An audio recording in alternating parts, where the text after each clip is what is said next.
নমস্কার বন্ধুরা, ঘরোয়া স্বাদ চ্যানেলে আপনাদের সবাইকে স্বাগত জানাচ্ছি। আজকে আমি বানাতে চলেছি ধোকার ডালনা বা ধোকার তেল ঝাল। এই রেসিপিটি অনেক কাল আগে থেকে খাওয়া হয়ে আসছে ব্রাহ্মণ পরিবারে, বিশেষত পূর্ব এবং পশ্চিম বাংলার ব্রাহ্মণরাই এই রেসিপিটি বানাতো এবং খেত। তবে আজকের দিনে শুধু ব্রাহ্মণরাই নয়, অন্যান্য বাঙালি ঘরেও এই রান্নাটি হয়ে আসছে বা খাওয়া হয়। ছোলা ডাল এবং মটর ডাল দিয়ে এই রেসিপিটি বানানো হয়ে থাকে। আজকের রেসিপিটি যদি ভালো লাগে, পছন্দ হয়, তাহলে অবশ্যই একটি লাইক দেবেন, বন্ধুদের সঙ্গে শেয়ার করে দেবেন। আর আমার চ্যানেলের নতুন শ্রোতা বা নতুন দর্শক হলে অবশ্যই চ্যানেলটি সাবস্ক্রাইব করে আমার পাশে থাকবেন। তো বন্ধুরা, ধোকার তেল ঝাল বানানোর জন্য প্রথমেই একটা মশলা বানিয়ে নিতে হবে। সেই মশলাটা বানাচ্ছি এখন আমি। মশলাটা বানানোর জন্য একটা মিক্সির জার নিয়ে নিয়েছি। এর মধ্যে আমি দিয়ে দিচ্ছি 2 কাঁচা লঙ্কা, 2 শুকনো লঙ্কা,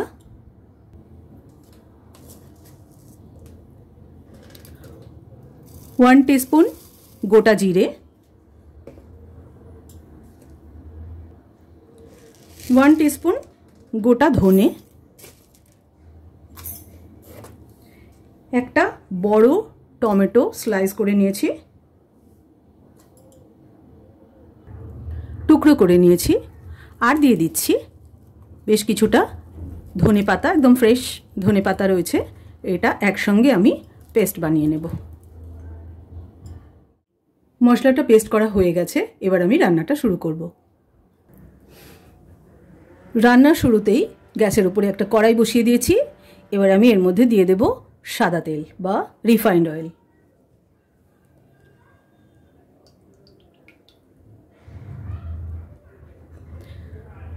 ওয়ান টেবিল স্পুন তেল দিলাম। তেলটা গরম হয়ে গেছে।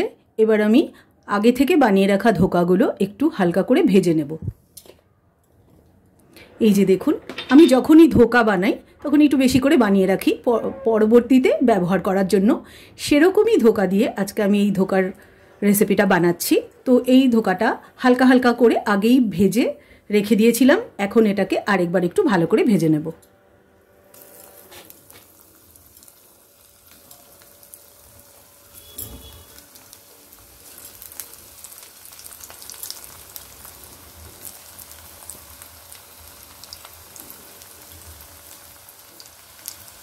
এবার একটু উল্টে দিচ্ছি।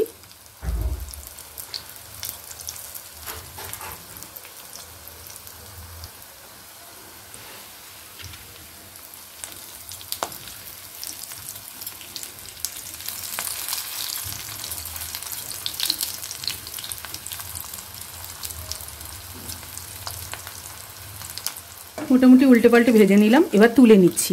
বেশি কড়া করে ভাজা হলে তেল ঝালের যে মশলাগুলো তার টেস্ট কিন্তু এর মধ্যে ঢুকতে পারবে না, তাই খুব বেশি কড়া করে ভাজলাম না।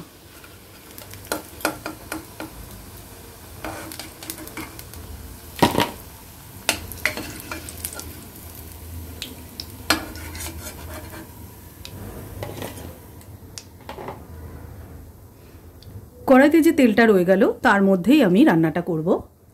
এখন এর মধ্যে আমি কিছু ফোড়ন দিয়ে দেব। দিয়ে দিচ্ছি ছোট চামচের 1 চামচ কালো জিরে আর 2 শুকনো লঙ্কা, 2 তেজপাতা।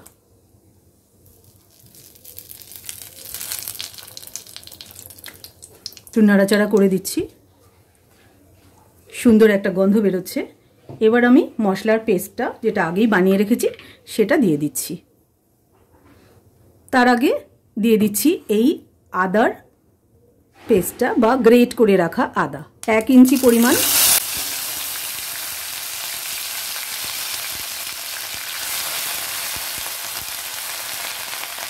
আদা দিয়েছি। এবারে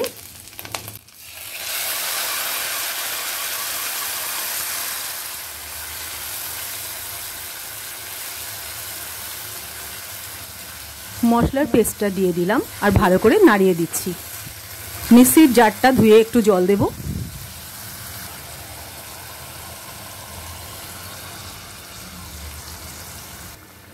দিয়ে দিচ্ছি পরিমাণ মতো লবণ। আপনারা কিন্তু ঝাল, নুন, মিষ্টি সবই নিজেদের পছন্দ মতো পরিমাণ মতো দেবেন।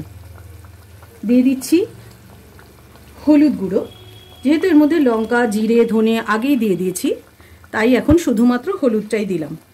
আর দিচ্ছি একটু কাশ্মীরি লাল লঙ্কার গুঁড়ো, এটাতে বেশ সুন্দর একটা রং আনবে। 1 টিস্পুন মতো দিলাম। বাস, এবার এটাকে ভালো করে নাড়াচাড়া করে দিচ্ছি। যতক্ষণ না এটা ভালো করে কষানো হয়ে তেলটা ছেড়ে আসবে ততক্ষণ এটা এইভাবে কষাতে হবে। মশলাটা কষানো হয়ে গেছে, তেল ছাড়তে শুরু করে দিয়েছে। এবার আমি এর মধ্যে দিয়ে দেব গ্রেভির জন্য একটু গরম জল। গ্রেভিতে একটু গরম জল দিলে টেস্টটা অনেক ভালো হয়।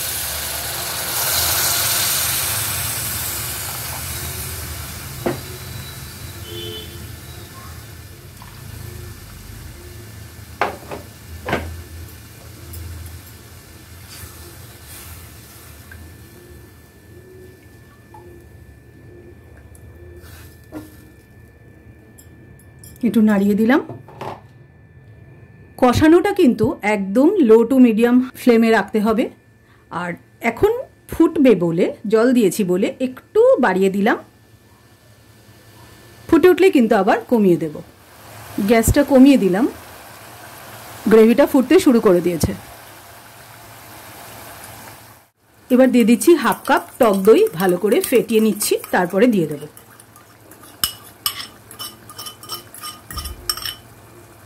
দিয়ে দিলাম, ভালো করে মিশিয়ে দিচ্ছি। টক দই দেওয়ার পরে কিন্তু আর বেশিক্ষণ রাখা যাবে না, তাহলে কিন্তু ফেটে যেতে পারে। এবারে আমি এর মধ্যে দিয়ে দেবো ভেজে রাখা ধোকাগুলো।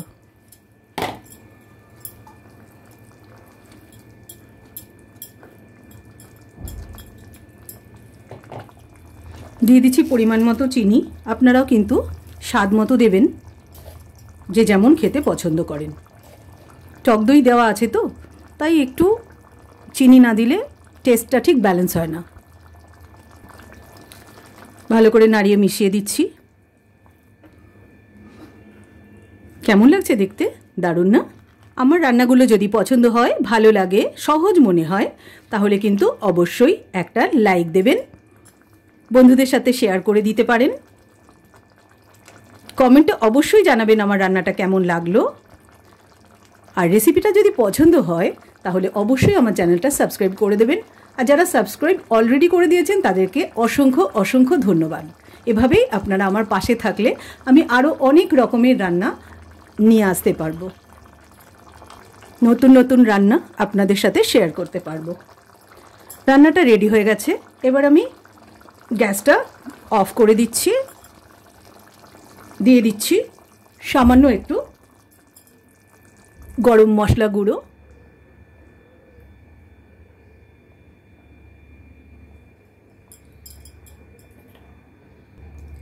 এবার দিয়ে দিচ্ছি, একটু বেশি করেই দিলাম, ঘি। কারণ ঘি আর গরম মশলা এই দুটোই এটাকে একটা আলাদা ফ্লেভার দেবে। দারুণ লাগবে খাওয়ার সময় এই গন্ধগুলো যখন আপনারা খাওয়ার সময় পাবেন। আর ঘি আর গরম মশলা আমি সাধারণত গ্যাস অফ করে দেওয়ার পরেই দিই। তবে আপনারা যদি মনে করেন আগে দিলে ভালো লাগবে তাহলে আগে দেবেন। এবার দিয়ে দিচ্ছি ফ্রেশ ধনেপাতা। একদম ওপর লাস্টে ওপর থেকে ছড়িয়ে দেবেন। দারুণ লাগবে দেখতে, খেতে তো অসাধারণ হবে। তাহলে কেমন লাগছে রান্নাটা? লোভনীয় না? অবশ্যই বানিয়ে ফেলুন আর খেয়ে নিন ধোকার তেল ঝাল। ধোকা বানানোটা আজকে আমি দেখালাম না, তবে ধোকা কিভাবে বানাতে হয় সেটা যদি আপনার জানতে ইচ্ছে করে তাহলে অবশ্যই আমার চ্যানেলে সেই ভিডিওটা দেওয়া রয়েছে, চেক করে নেবেন। ঠিক আছে বন্ধুরা, আজকের মতো ভিডিওটা এখানেই শেষ করছি। দেখা হবে আগামী পর্বে। ততক্ষণের জন্য নমস্কার, ধন্যবাদ।